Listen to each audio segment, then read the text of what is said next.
Asalaamu calaykum waraxmatullaahi wabarakaatu daawadayaal halkan nagala socotaan waa Hormo TV waa wararkii ugu dambeeyey waxaa idin soo jeedinaya anigoo Axmed Maxamed Samatar meelaha joogtaan baa waxaan idin leenahay bash ku waara ku soo dhawaada wararkeedii waxaan idinku qaadaa dhigay doonaa ciyaartii maanta dhex martay Hawd iyo Balli-Gubadle oo goor habeennimo la ciyaaray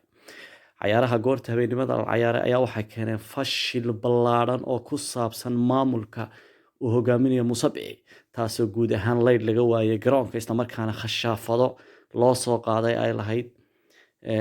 Sky Sport ay lahayd khashaafadahaas oo ciyaartii ay inamadii dhammayn kari waayay isla markaana si dirqiya lagu soo xidhay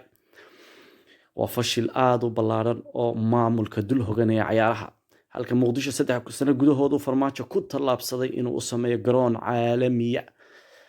taas waxay ummadda u iftiiminaysaa in musuqmaasuq ballaaran uu yaalo daawadayaal waxaan idin leenahay meelaad joogtaan habeen wanaagsan